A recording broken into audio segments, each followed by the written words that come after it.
लेकिन जैसे ही मनुष्य बनता है तो बस यहाँ पर आकर के सब भूल जाता है। त्रिंचों में भी अनंतों बार गए होंगे और वहां भी एक बार त्रिंचों के दुखों से तड़फड़ा करके यही भावना की हुई, एक बार तो मुझे मनुष्य जीवन मिल जाए जिससे मैं संयम धारण करूंगा। और यहाँ ऐसे लिप्त हो जाते हैं पंचेंद्रियों के विषयों में क्या वो छोड़ना बहुत मुश्किल हो जाता है। रात्रि भोजन का त्याग करना बहुत मुश्किल दिखता है। किसी से कहो कि रात्रि भोजन त्याग, महाराज जी 1 साल के लिए, 2 साल के लिए, बस 1-2 साल के लिए तो हम जैन बनने के लिए तैयार हैं, लेकिन जीवन पर्यंत के लिए संकल्प लेना बहुत, उसमें भी कुछ लोग कहते हैं 7 बजे, 8 बजे, 9 बजे, 10 बजे, इसके बाद मैं नहीं लूँगा। तो हम कहते हैं भैया रात्रि भोजन त्याग करो, आप बजे का त्याग नहीं करो। अगर 10 बजे तक भी अगर सूर्य निकला रहे तो भी आप भोजन कर सकते हैं, हमारी तरफ से मना नहीं। जब तक सूर्य का उजाला है तब तक भोजन करो। ये रात्रि भोजन भी जिह्वा इंद्री के ऊपर संयम धारण करने का है, लेकिन वो भी नहीं हो पा रहा है। तो संयम कितनी दूर है आप विचार कर सकते हैं। जो 24 घंटे में मात्र एक बार लेकर के आ जाते हैं और भूल जाते हैं 24 घंटे के लिए ना कुछ खाना है ना पीना है, याद भी नहीं करते। जब जितने समय के लिए त्याग कर दिया उसके बाद फिर कहते हैं लाओ कमंडल कहाँ है, तब उतने समय तक के लिए उनको किसी प्रकार का कोई, इस संकल्प की शक्ति बहुत बड़ी होती है। और संकल्प जो व्यक्ति नहीं करता तो बार बार उन चीजों की ओर उसका मन जाता है, उन्हीं को देखता रहता है और आकुलित होता रहता है। इसलिए संयम को धारण करो। कर्म उत्तम से नर्तन है पाया, आलसी बन के हीरा गमाया। हंस का रूप था पानी गंदा पिया, बन के कागा साथी सारे जगे तू न जागा। ये मनुष्य जीवन हंस का रूप है, हंस है। और हंस बन करके क्या हो गया, गंदा पानी कौआ बन करके। भगवान ने तो तुम्हें हंस का रूप दिया, हंस बना दिया, और आप अपने स्वरूप को भूल गए। और कौआ बन करके, जैसे कागा होता है और कागा भक्ष अभक्ष का कुछ भी ध्यान नहीं रखता, बस खाने लग जाता है। आचार्य भगवान कहते संयम रूपी पिटारे में अच्छी तरह से अपने मन को बंद रखो और इस मन से कहो तू हंस है, और हंस जो होता है वह मोती चुगता है। हंस जो होता है वह अभक्ष आदि भक्षण नहीं करता, और हंस होकर के अभक्ष आदि का भक्षण करने लग जाए, जो मन में आए वो खाने लग जाए, तो वह फिर हंस नहीं रखता, हंस होकर के वह कागा हो जाता है, कौआ बन जाता है। बेटा घर का पानी हम नहीं पीते, माँ मुझे तो प्यास लगी है पानी पीना है, जिद पकड़ गया। तो माँ ने कहा कहाँ का पानी पिएगा तू? मैं तो गंगा नदी का पानी पी लूंगा। तो माँ कहती है गंगा में भी आजकल गंगा भी मैली हो गई, अब वहां का पानी कैसे पिएगा? तो ठीक है माँ, कोई तो होगा ऐसा सरोवर, उसका शुद्ध जल मैं पी लूंगा।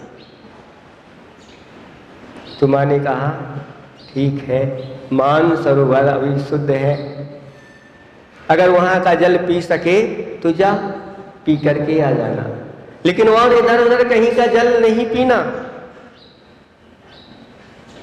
वह जाता है, रास्ते में जैसे ही शाम होने को है, वह एक स्थान पर एक वृक्ष का पर जाकर के वह बैठ जाता है, और वहीं पर एक कुटिया बनी हुई है।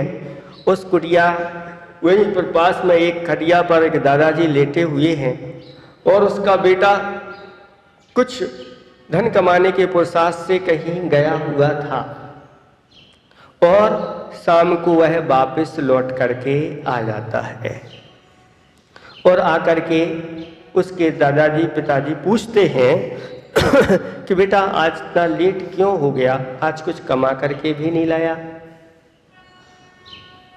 तो कहता है दादाजी आज क्या हुआ कि हम जा रहे थे और जाते जाते रास्ते में एक धन से भरी हुई पोटली मुझे मिल गई। बस इतना कहा, दादाजी को थोड़ा सा झटका लगा। बेटा फिर क्या किया तुमने? पिताजी जैसे ही वह पोटली मुझे दिखी मैंने सोचा यह किसी की पोटली गिर गई है और बेचारा जिसकी गिरी हो गई वह कितना परेशान हो रहा होगा।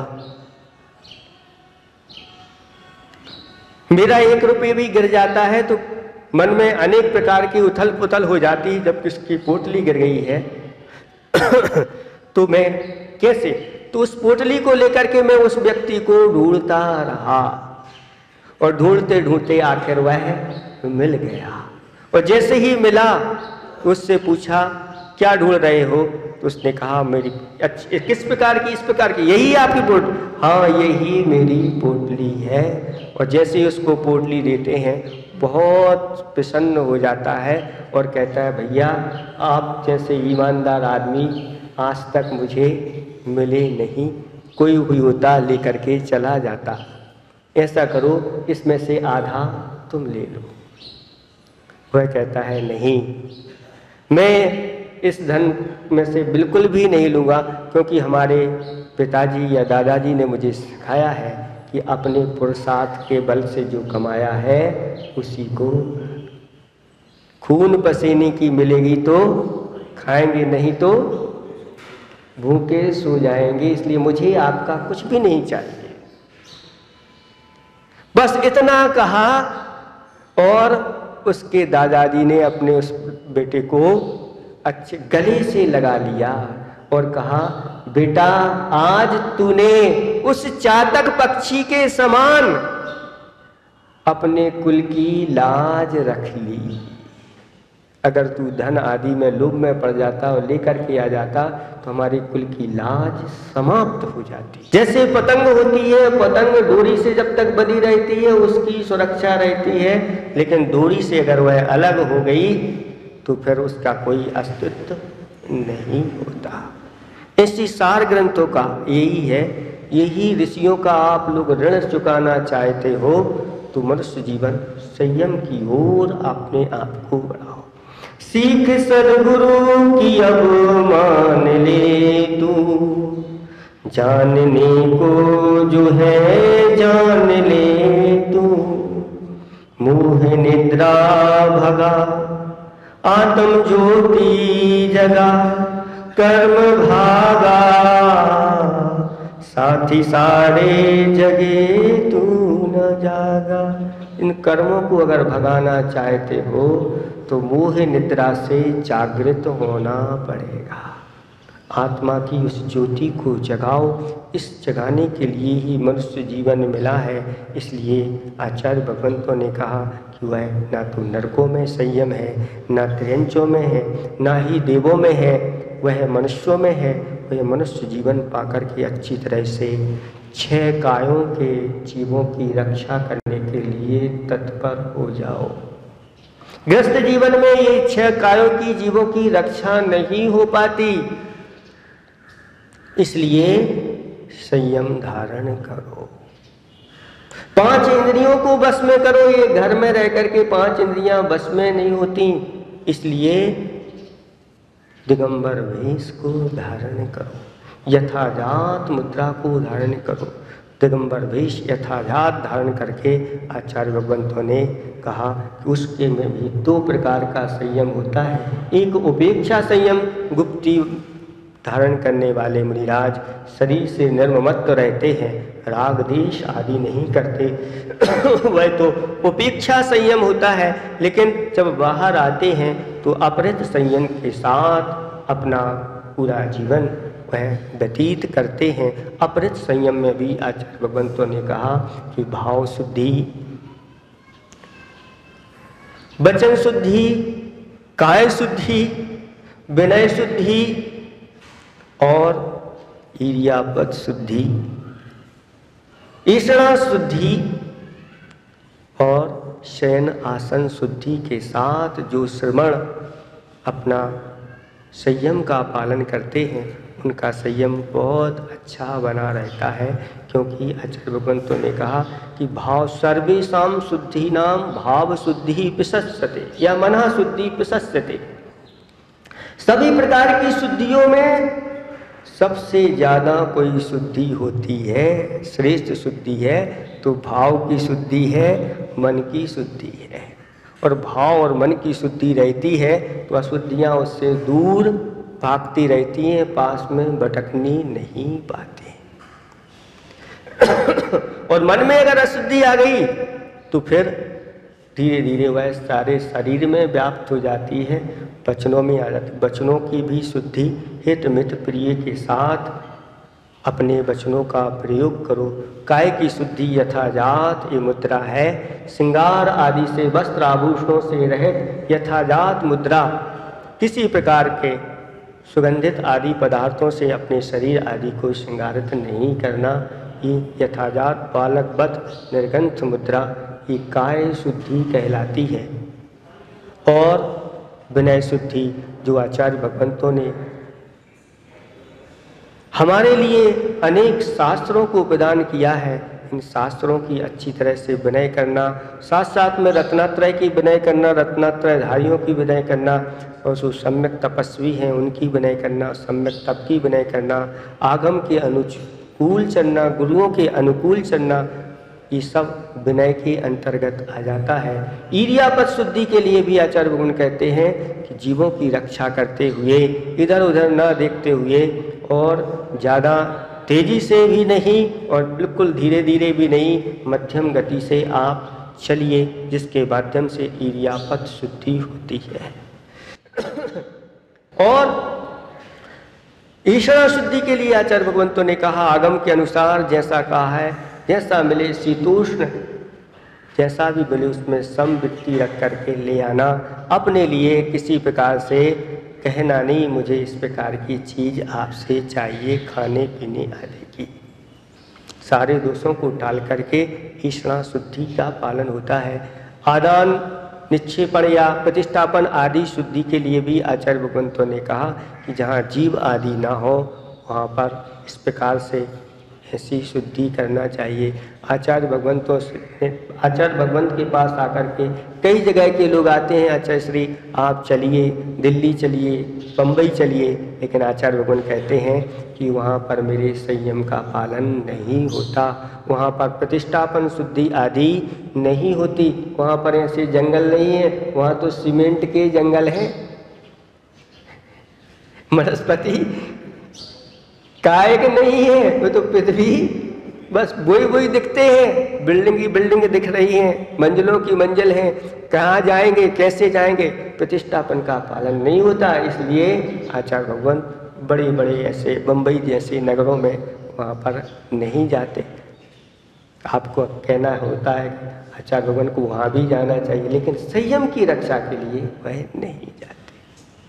आसन, शयन आसन की भी आचार्य भगवंत कैसी शुद्धि रखते हैं आप लोग सब जानते हैं, उनके बारे में, उनके गुणों के बारे में कहाँ कहें क्या कहें। शयन आसन की एक पाटे पर रात्रि व्यतीत करते हैं, इधर उधर नहीं होते। शयन और आसन उनकी शुद्धि बनी रहती है। जो 8 प्रकार की शुद्धियों से युक्त होते हैं, ऐसे श्रमण ही अच्छी तरह से अपने संयम का पालन करते हैं। आज का उत्तम संयम धर्म संयमियों के लिए मुख्य रूप से है, लेकिन उसके माध्यम से आप लोगों के लिए भी उपदेश मिल जाता है। आप लोगों के भी अंतर ऐसा ही वह जागृति आ जाए जैसे उस चातक पक्षी के अंदर जागृति आई, और आप अगर संकल्पित हो जाए तो बहुत जल्दी आप इस संयम को अपने हाथ में कर सकते हैं। क्योंकि यह संकल्प की शक्ति बहुत बड़ी शक्ति मानी जाती है।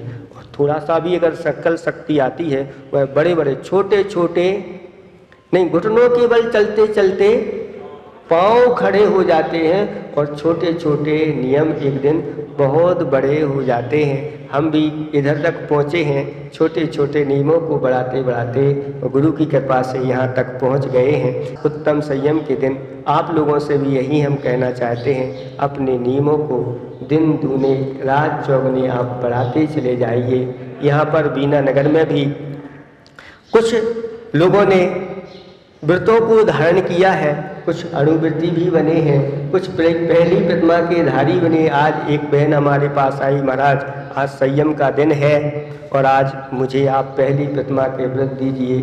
आज उसने अपना संयम दिवस सार्थक कर लिया। ऐसे और भी दो दो प्रतिमा के धारी भी कम से कम 6 या 7 लोगों ने यहाँ पर धारण किए हैं। बहुत अच्छे भाव है लोगों के। और धीरे धीरे हम तो कहते हैं पूरी बजरिया ही वृत्ति बन जाए और उनमें से कुछ ऐसे रत्न निकल जाए जो महावृत्ति भी बन जाए, क्योंकि बुंदेलखंड में ही ये रत्न मिलते हैं, अन्यत्र ये रत्न कम मिल पाते हैं। किसी ने आचार्य भगवान से पूछा, आचार्य श्री जी यहाँ बुंदेलखंड के लोग जो है ना पैसों का दान बहुत कम करते हैं, ज़्यादा दान नहीं करते। तो आचार्य भगवान कहते हैं सुनो, बुंदेलखंड के लोग जो दान करते हैं वो ना राजस्थान वाले करते हैं, ना गुजरात वाले करते हैं, ना इधर वाले करते हैं।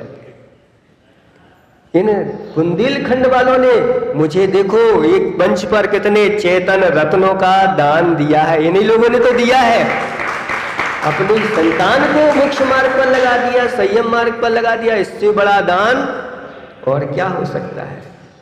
ऐसे आचार्य भगवंत आज अपने संयम का पालन करते हुए निरंतर आगे विशुद्धि के साथ बढ़ते चले जा रहे हैं। और हमारी भावना तो यही है, ये लोग जो ब्रह्मचारी लोग हैं जल्दी से जल्दी ऐसे ही संयम को प्राप्त करें। गुरुदेव की कृपा इन सब के ऊपर हो और अपने जीवन को सार्थक बनाएं। इन्हीं भावना के साथ अहिंसा परमो धर्म की